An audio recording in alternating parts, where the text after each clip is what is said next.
네, 할렐루야. 네, 반갑습니다. 지난 3일 동안 편안하셨습니까? 네, 오늘도 하나님의 은혜가 저와 여러분에게 예배 시간을 통해서 함께 임하시기를 주님의 이름으로 축복합니다. 네, 오늘 저는 본문의 말씀을 가지고 성도를 세우는 일이라는 제목으로 함께 은혜를 나누려고 합니다. 세상에서 가장 보람 있는 일이 무엇일까 하고 생각해 보면 보람 있는 일이 한두 가지가 있겠습니까? 여러 가지의 일들이 있을 겁니다. 그런데 하나님께서 기뻐하시는 일은 무엇일까요? 하고 물어본다면 저는 하나님께서 보실 때에 하나님이 기뻐하시는 일은 성경을 자세히 읽어보면 나온다 이렇게 말씀드릴 수 있습니다. 성경을 읽어보시면 알 수가 있어요. 하나님이 뭘 기뻐하시는지. 여러분, 성경은 하나님께서 사람을 사랑하시고 사람에 대해서 관심이 많음을 알게 됩니다. 성경을 기록된 이유도 여러분 바로 우리를 위해서예요. 하나님께서 창세기 1장을 딱 기록하셔서 열어보게 하시면 창세기 1장을 열어보면 금방 하나님 뜻을 알게 돼요. 하나님께서 우주 만물을 창조하시고 지구를 창조하셨습니다. 지구를 창조하시고 지구 안에 있는 모든 만물을 다 지으시고 난 다음에 맨 마지막에 지은 것이 뭘까요? 그래서 주인공은 언제 나타나는 거예요? 맨 마지막에 나타나는 거예요. 여러분, 이 지구를 하나님 대신에 다스리고 정복해서 또 번성해서 땅에 편만하여서 이 지구를 아름답게 하나님 뜻대로 가꾸는 일에 하나님 그 일을 하게 만들기 위해서 맨 나중에 창조한 존재가 바로 사람입니다. 사람. 하나님께서 사람을 통해서 하나님의 영광을 드러내고 싶은 거예요. 그래서 하나님이 지으셨어요. 하나님께서 이 사람들을 통해서 하나님의 성호를 찬송하게 하시고 하나님의 예배드리게 하시고 하나님께 영광을 드러내게 하시고 하나님이 그렇게 하기를 원하시는 거예요. 그래서 사람을 지으셨어요. 사람을 지으시는데 여러분 단순하게 지은 존재가 아니라 짐승 같은 그런 존재로 지은 것이 아니라 원숭이 같은 그런 특별히 그런 존재로 지은 것이 아니고 우리는 요즘 보니까 사람들이 개를 얼마나 좋아하는지 개를 침대에 데리고 사는 사람이 있는가 하면 심지어는 보면 개 호텔도 있더라고요. 개 호텔. 개 호텔에 개 유치원도 있더라고요. 개 유치원에 데려다 주기도 하고 막 개가 상팔자가 되었어요. 사람처럼 된 것 같아요. 그거 볼 때마다 참 기가 막히죠. 그런데 여러분 하나님은 그런 개 정도의 여러분 상팔자 신세로 만들려고 우리를 지으신 것이 아니고 하나님과 똑같은 인격을 갖고 있는 존재로 지으신 거예요. 이건 충격적인 사건이죠. 하나님이 어떤 뭐가 필요해가지고 하나님 써먹으려고 도구를 만들기 위해서 지으신 게 아닙니다. 하나님의 형상으로 만드셔서 하나님과 함께 교제하게 하시고 할렐루야. 하나님과 함께 교제하게 하시고 하나님과 만나서 사귐이 있게 하시려고 그런 존재로 우리를 만드셨어요. 더 나아가서 충격적인 사실은 뭐냐면 우리를 창조하신 다음에 우리를 주의 양자로 삼으신 거예요. 하나님의 아들, 딸로 만드셨다니까. 하나님의 한 가족으로 아예 만들어버리셨어요. 여러분, 얼마나 놀라운 사건이에요. 여러분 가보니까 별로 놀랍지도 않네요. 그래, 당연하지. 여러분, 이건 너무나 충격적인 사건이에요. 천사들도 그래서 여러분 깜짝 놀라는 거예요. 부러워해. 여러분, 천사와 우리의 신분이 누가 높을까요? 아이고, 어떤 사람은 천사, 아이고, 천사니, 천사 보면, 아이고, 여러분, 아닙니다, 여러분. 천사들은 하나님께서 우리 부리는 영으로 창조하신 거예요. 천사는 하나님을 보좌하고 섬기고 심부름하는 일을 해요. 우리를 돕는 거예요. 우리를 위해 돕기 위해 만들어진 존재예요. 그러나 우리는 그런 존재가 아닙니다. 하나님의 가족으로, 하나님의 아들, 딸로 만드신 거예요. 하나님의 관심이 어디 있겠어요? 여러분 생각해 보세요. 이 지구상에 하나님의 관심이 어디 있겠냐고요. 저와 여러분에게 있는 줄 믿으시기 바랍니다. 그러니까 여러분 얼마나 감사해요. 저는 그래서 이 구원의 은혜는요, 생각하면 할수록 신비하고 감사하고 놀랍고 그런 것입니다. 그래서 하나님은 여러분 지금도 사람에게 관심이 있는 거예요. 교회에게 관심이 있어요, 하나님은. 그래서 그럼 우리는 어디에 관심이 있어야 되겠어요? 우리의 관심도 사람에게 있어야 돼요. 사람을 사랑해야 됩니다. 사람에게 초점을 맞춰야 돼요.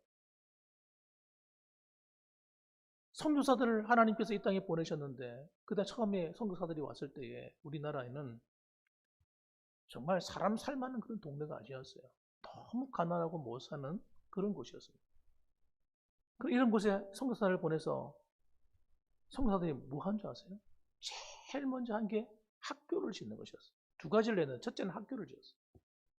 왜요? 말귀를 알아듣는 사람으로 키우기 위해서요. 복음을 알아들을 수 있는 그런 사람으로 키우기 위해서 먼저 학교를 만든 거예요. 그 당시에 문맹률이 아마 엄청나게 높았을 거예요. 글자를 모르는 사람이 너무 많았을 거예요. 그 상태에서는 성경을 읽을 수 있겠습니까? 그 복음이 들어가기 위해서라도 학교가 필요한 거예요. 그 다음에 뭐가 필요합니까? 병원. 너무나 열악한 환경이잖아요. 병원이 제대로 없었습니다. 그래서 병원을 세우고 이 두 가지 일을 집중적으로 했어요. 그리고 난 다음에 선교사들이 또 한 일이 뭐냐면 똑똑하고 재능 있는 사람들을 키워내는 거예요. 사람을 키우는 일에 집중했어요. 그래서 똑똑한 사람들은 어디를 보내요? 유학을 보내고 공부를 시키기 위해서 미국으로 유학을 보내고 선진국으로 유학을 보내서 학문을 배우게 하고 다시 돌아오게 했어요. 돌아와서 대한민국을 섬기도록. 그런 분들이 많아요. 그런 목사님들. 극동방송 이세장인가요? 극동방송을 세우신 분 있잖아요. 그 목사님. 그분도 여러분 선교사들이 키워가지고 보낸 거예요. 그래 돌아와서 큰 일을 많이 했죠. 그래서 여러분 사람을 양육하고 사람을 키우는 일은 누가 해야 될 일입니까? 사실은 교회가 해야 될 일입니다. 그런데 교회가 사람에게 관심을 가지지 않으면 안 되는 거예요. 복음을 전하는 일에 관심을 가져야 되고 잃어버린 영혼에 대해서 관심을 가져야 되는 거죠. 그러니까 이걸 누가 제일 싫어하겠습니까? 사탄이 제일 싫어하는 거예요. 그런데 신경을 쓰지 못하게 만드는 거예요. 하나님의 관심에 우리도 그 관심에 동참하지 못하게 만드는 게 사탄의 하는 일입니다. 하는 일이 뭡니까? 우리를 바쁘게 만들어 분주하고 정신없게 만들어버립니다. 정신이 없어 그냥 하루하루가 정신없이 막 사는 거예요. 그렇게 달려가면 안 되는 것이죠. 오늘 보십시오. 그래서 사도 바울의 마음도 어디 있느냐? 사람에게 있어요. 사람. 그가 전도하고 세웠던 그 교인들, 그 성도들이 늘 가슴에 마치 이 하나의 뭐가 얹혀 있는 것처럼 하나가. 그래서 그것이 늘 부담이 되고 거룩한 부담이 되어가지고 늘 잊지 않고 그들의 영혼을 위해서 기도하는 사람. 그래서 여러분 고린도 교회에 대한 소문을 들었을 때 바울은 굉장히 그 마음에 고통을 느꼈어요. 왜냐하면 고린도 교회가 가지고 있는 그들의 모습이 너무나 안타까운 모습들인 거예요. 그래서 그들을 향해서 편지를 쓰고 하나님 말씀을 전하고 그리고 내가 너희를 방문해야 되겠다. 방문해서 너희를 직접 만나서 한번 대면해서 얘기 한번 해보자. 막 이런 식으로 정말 적극적으로 행동에 옮겼던 겁니다. 자, 그런데 여러분 지난 시간에 어떤 얘기를 했습니까? 그런데 그렇게 가기로 했던 고린도 교회 사람들과 약속이 어긋났다고 그랬잖아요. 두 가지 때문에 어긋났어요. 하나는 뭐 때문에 어긋났습니까? 하나는 성령의 인도하심 때문에. 성령께서 고린도 교회로 가지 않고 다른 곳으로 가도록 인도하시는 바람에 어쩔 수 없이 못 가게 되는 그런 사건이 한 번 있었고 또 한 번은 오늘 본문에 나오는 이야기입니다. 한번 읽어보겠습니다. 어떤 이유 때문에 교회를 방문하지 않았는지 읽어봅니다. 우리 1절 말씀 읽어봅시다. 자, 읽어봅니다. 1절 내가 다시는 너희에게 근심 중에 나아가지 아니하기로 스스로 결심하였노니. 바울이 고린도 교회를 향해서 가려고 계획을 세웠어요. 하나님 마음이죠. 그들 그 교회를 사랑하니까 가려고 했는데 어떤 일이 벌어졌나? 마음에 가려고 했는데 마음에 또 다른 부담감이 있는 거예요. 어떤 부담감이에요? 사실 고린도 교회에 대해서 적었던 이 편지 내용이 좀 굉장히 좀 책망이 담겨 있는 그런 내용이었어요. 우리는 사실 원어와 다른 번역된 것을 읽다 보니까 사실은 그 내용에 대한 이미지, 그 내용이 가슴에 확 다가오지 않는데 그 원어로 직접 읽어버리면 아마 금방 알게 됐었을 거예요. 아, 바울이 좀 흥분해 있구나. 좀 언성이 높아져 있구나. 바울이 좀 화가 나 있구나 하는 걸 알 수 있었을 거예요. 그런 마음을 가지고 편지를 써서 했기 때문에 좀 교회가 그 서신을 읽고 스스로가 자정하고 좀 반성을 하고 좀 이렇게 스스로 안에서 뭔가 노력을 기울일 수 있는 기회를 주고 싶었던 것 같아요. 그래서 좀 의도적으로 또 책망을 해놓고 직접 찾아가서 또 말을 하고 하게 되면 그 고린도 교회가 좀 굉장히 큰 부담감을 느끼고 또 오히려 낙심할 수 있지 않겠는가 해서 사실은 가기를 좀 꺼려했던 것 같아요. 그래서 의도적으로 방문을 좀 하지 않고 늦춘 겁니다. 근데 그 늦추고 가지 않았던 이유가 무엇 때문이라고요? 그 고린도 교회를 더 깊이 생각하다 보니 가지 않기로 하게 됐던 그런 얘기를 하고 있는 겁니다. 우리 4절 말씀 읽어보겠습니다. 4절 말씀 읽어보겠습니다. 내가 마음에 큰 눌림과 걱정이 있어 많은 눈물로 너희에게 썼노니 이는 너희로 근심하게 하려 한 것이 아니요 오직 내가 너희를 향하여 넘치는 사랑이 있음을 너희로 알게 하려 함이라. 내가 가지 않는 것, 직접 가서 너희들 책망하지 않은 이유는 바로 내가 너희가 너무 근심하지 않게 하기 위해서. 내가 너희를 깊이 생각하다 보니 내가 가지 않기로 결정을 내렸다. 라고 이렇게 두 번째 가지 못한 이유를 설명하고 있는 겁니다. 그래서 바울은 고린도 교회에 대해서 마음이 사실은 우리 일반적으로 생각하는 마음보다 더 깊은 마음이에요. 생각을 많이 했습니다. 사실 바울은 어떤 의도를 갖고 있었냐면 내가 가기만 가면 그 교회를 어지럽히고 교회를 엉터리로 하고 말이죠. 음란한 행동을 하고 잘못하는 그런 사람들을 가서 벌 주고 싶은 마음이 충만했어요, 사실은. 아니, 어떻게 그럴 수가 있어요? 어떻게 우상을 이런 마음들이 막 화가 막 나 있었어요. 교회를 어지럽히고 성도들을 힘들게 만드는 그런 사람들을 책망하겠다 하는 마음이 더 있었단 말입니다. 그런데 바울이 가지 않은 것이 너무 잘한 거예요. 너무 잘한 거예요. 너무 잘했어요. 왜냐하면 바울이 가지 않는 동안에 어떤 일이 벌어지냐면 실제로 고린도 교회 안에서 정말 자정하는 노력이 있었습니다. 서로가 이건 우리가 정말 잘못한 것 같다. 우리 이것들은 고쳐야 되겠다. 그래서 교회 안에서 문제 있는 사람들을 다시 불러내어서 그들의 잘못된 것을 징계하고 그리고 치리를 했습니다. 치리를 하고 그리고 사람들에게 바른 길로 갈 수 있도록 또 잘못된 것은 이렇다 고치도록 해서 그 교회가 점점 이렇게 분위기가 정리가 되었던 거예요. 바울이 그 이야기를 나중에 듣게 됩니다. 듣고 바울이 얼마나 큰 위로를 받았는지 몰라요. 그런데 또 한 가지 오늘 본문의 말씀 보면 또 한 가지 중요한 얘기를 하나 해줍니다. 그것이 뭐냐면 6절에 있는 말씀이에요. 6절에 있는 말씀 읽어보겠습니다. 자, 한번 읽어봅시다. 시작. 이러한 사람은 많은 사람에게서 벌 받는 것이 마땅하도다. 7절요. 그런즉 너희는 차라리 그를 용서하고 위로할 것이니 그가 너무 많은 근심에 잠길까 두려워하노라.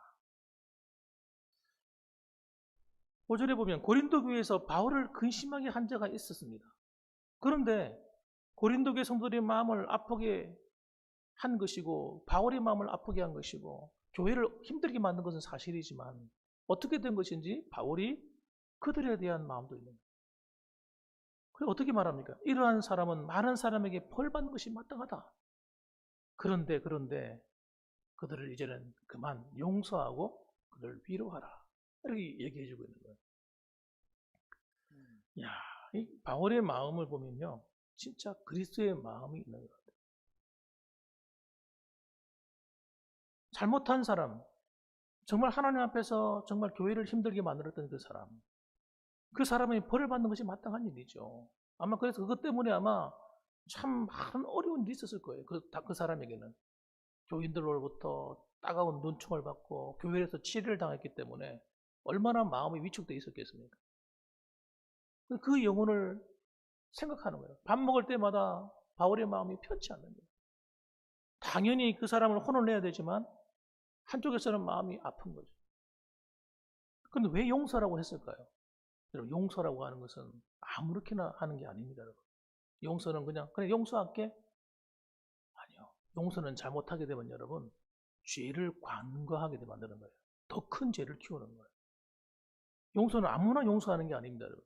용서는 어떤 사람을 용서하는 겁니까? 한번 따라합시다. 자기의 죄를 아는 사람. 자기의 잘못을 아는 사람이에요. 자기의 잘못을 뉘우치는 사람. 회개하는 사람. 그 사람을 용서해 주는 거예요.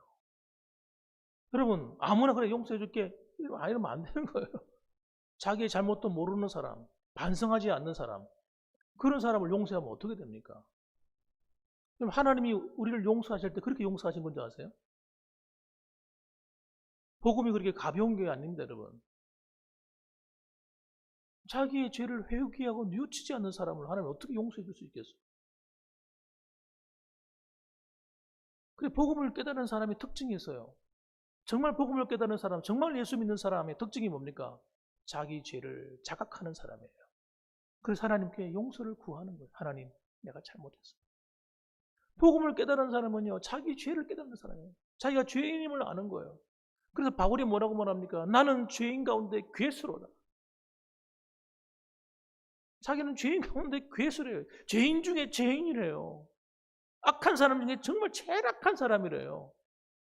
그게 복음을 깨달은 사람의 모습인 거예요. 그래서 주님으로부터 위로를 받고 용서를 받는 거예요. 오늘 바울이 말하는 이 용서는 여러분 그냥 야 서로 마음 다치지 않게 용서해 주자 이런 분위기가 아닌 거예요. 그가 자기 죄를 지적받고 회개하고 고쳤기 때문인 겁니다. 그리고 자기 잘못을 알았기 때문인 거예요. 그렇다면 더 이상 그를 그냥 버려두면 안 된다. 그 영혼 우리가 다시 끌어안아야 된다는 거예요. 자기 잘못을 고백하고 반성하는 그 사람을 그냥 놔두면 되겠느냐. 그래서 바울이 하는 이야기가 그들을 용서하고 이제 위로하자라고 이야기를 하고 있는 것입니다. 고린도 교회는 바울을 반대하는 사람도 있었습니다. 바울을 반대하는 파당이 있었어요. 그리고 거짓 선생들의 유혹도 있었습니다. 그러나 여러분 그런 사람들이 있었지만 그럼에도 불구하고 그 안에 대부분의 많은 성도들은 바울을 지지하고 바울을 따랐어요. 그렇기 때문에 이 바울이 전한 복음을 따랐기 때문에 교회가 안정이 될 수 있었던 거예요. 만일에 정말 바울이 가르친 말씀이 그들이 서 있지 않았다면 그들은 금방 그들이 거짓된 유혹에 빠져가지고 교회가 뒤집어져 버렸을 거예요. 교회가 엉망진창이 됐어요. 그러니까 여러분 교회가 하나님 말씀 위에 든든히 서는 것은 대단히 중요한 겁니다. 오늘날 한국 교회가 하나님의 말씀에 서지 않으면 여러분 세상에 이런 온갖 이단이나 온갖 이런 잘못된 신학에 들어가죠. 교회를 엉망진창으로 만들 수 있을 가능성이 되게 높은 거예요. 다행히 너무너무 감사한 건 뭔지 아세요? 우리 한국 교회가 말씀이 있었다는 거예요. 성경 말씀이 성경이 번역돼 들어올 때 선교사들이 성경을 가져온 것보다 여러분 교회 안에 자생적으로 성경이 만들어진 것이 그 프로테지가 더 높습니다. 선교사들보다도 성경이 먼저 들어왔어요. 우리나라에. 그래서 교회가 성경 말씀이 하나님 말씀을 배우는데 얼마나 성도들이 관심이 있는지 몰라요. 한국 교회 성도들이. 그래서 여러분 성경 공부한다 그러면요. 야 나도. 우리 대한민국 사람들의 특징이 있잖아요. 왜? 학교 아이들 공부시키는 거라 그러면 말이죠. 공부에 대해 무슨 한이 있는 사람들처럼 공부를 그렇게 시키려고 그러잖아요. 애들을. 우리나라가 이렇게 급성장하게 된 이유 중에 한 가지도 바로 그 학구열 때문입니다. 가정에서 야 공부에 성공해. 학교 다녀야 돼. 그 공부를 시키는 거예요. 우리나라처럼 이렇게 문맹률이 낮은 나라가 없습니다. 글자 모르는 사람 거의 없잖아요. 우리. 젊은 애들 가운데 한글 모르는 사람이 있습니까? 거의 없죠. 거의 없습니다. 이런 나라가 드물다니까요. 그러니까 여러분, 교회도 마찬가지예요. 교회도 은혜 받은 사람들이요, 하나님 말씀을 배우고 싶어가지고요, 막. 그래서 한 교회에서 제자 훈련한다, 이런 해가 성공했다 그러니까 한국 교회 전체가 우리도 제자 훈련할래, 제자 훈련할래. 성경부 가르친다. 그래, 우리도 성경부 가르쳐야지. 이래가지고 교회가요, 한국 교회가 열심히 하나님 말씀을 읽고 가르치는 데 힘썼습니다. 그러니까 여러분, 우리나라가 얼마나 이단이 많이 일어납니까? 가만 보면 우리나라 안에 보면 누가 그러시더라고요. 우리나라에서 내가 예수다 하는 사람이 30 몇 명이나 있어요. 30 몇 명. 가짜 예수.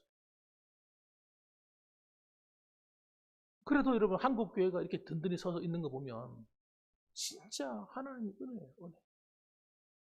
그만큼 한국 교회가 하나님 말씀을 사모한다는 겁니다. 사모. 그게 축복이에요, 축복.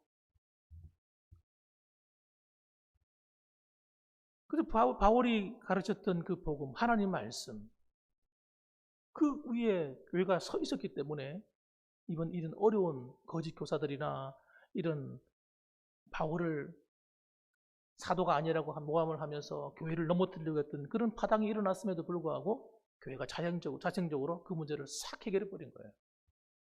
여러분, 그것이 바로 놀라운 하나님의 은혜이면서도 바로 말씀이 그만큼 중요한 겁니다.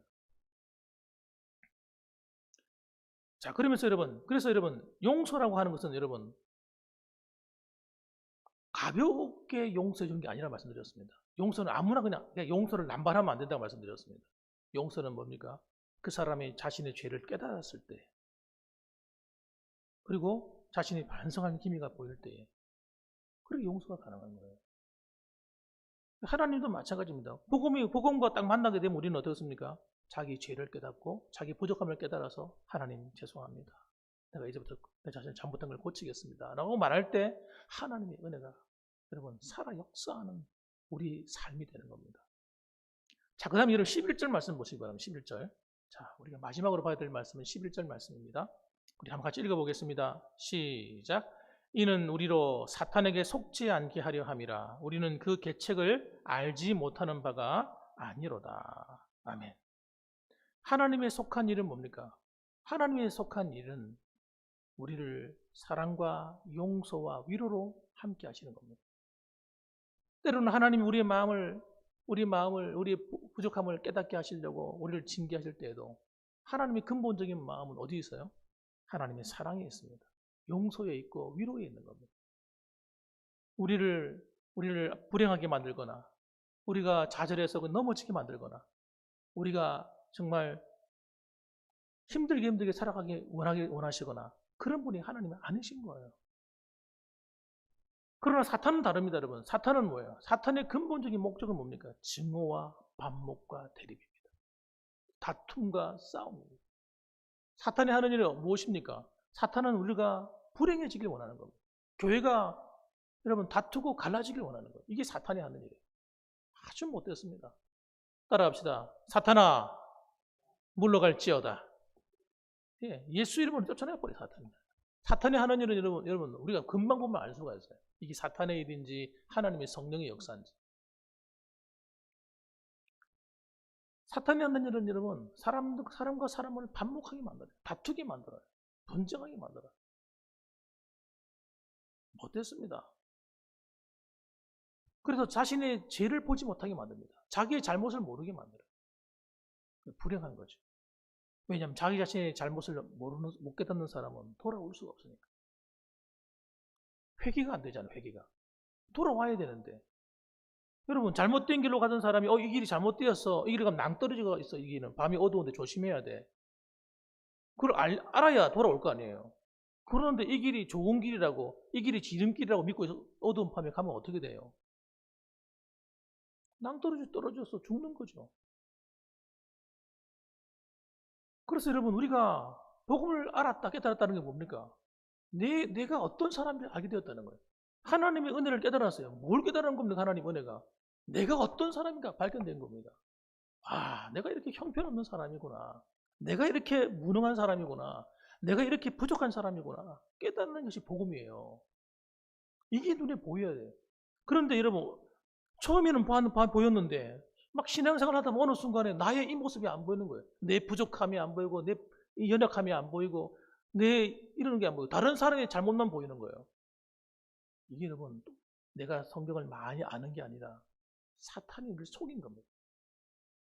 정말 우리가 복음을 알고 정말 성경을 알게 되면 여러분 다른 사람이 죄가 보이는 것이 아니라 다른 사람이 허물이 보이는 것이 아니라 내 허물이 더 크게 보이는 거예요.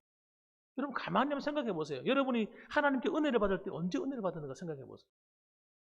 저는 제 개인적으로 은혜 받을 때는 내가 얼마나 부족한가를 깨달을 때 은혜 받는 것 같아요.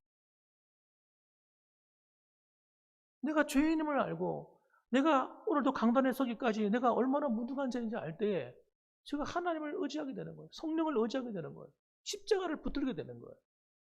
거기에 하나님의 은혜가 있고 하나님의 위로가 있고 하나님의 사랑이 부어지는 겁니다.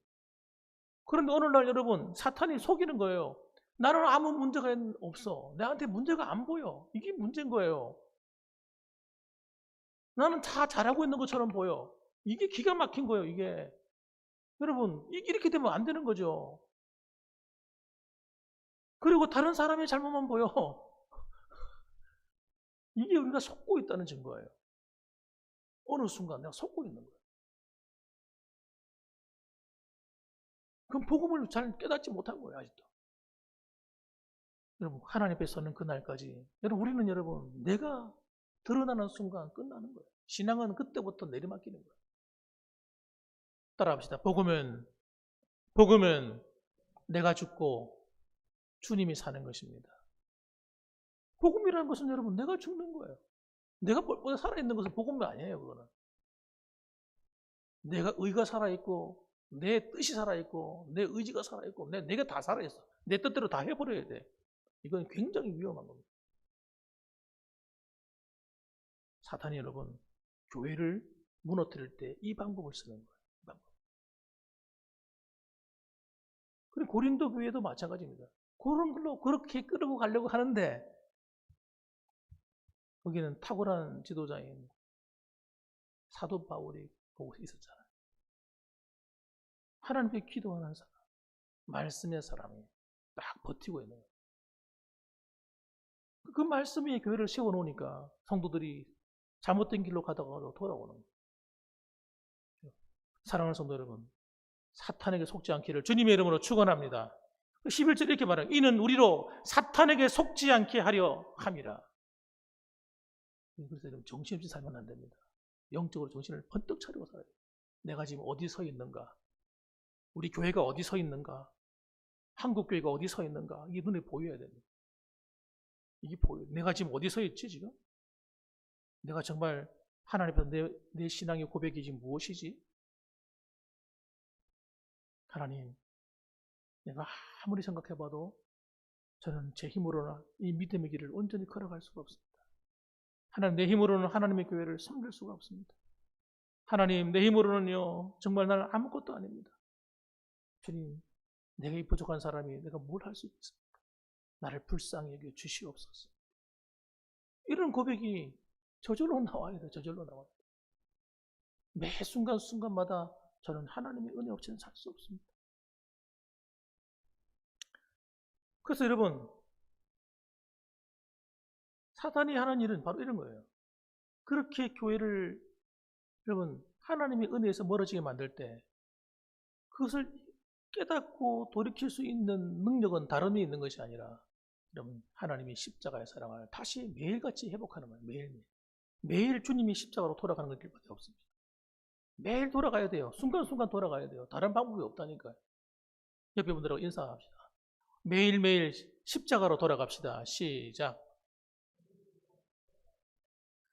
매일매일 주님께로 돌아갑시다. 다른 방법이 없다니까요. 그 은혜 안에 날마다 우리 신앙을 회복하는 길밖에는. 십자가의 사랑이 우리를 강한 그리스도의 군사로 하나님의 백성으로 하나님이 기뻐하는 사람으로 날마다 세워가는 원동력이 된다는 사실을 여러분 믿으시기 바랍니다. 그래서 여러분 날마다 오늘도 주님과 함께 동행하는 저와 여러분 되시기를 주님의 이름으로 축원합니다. 아멘. 기도하겠습니다.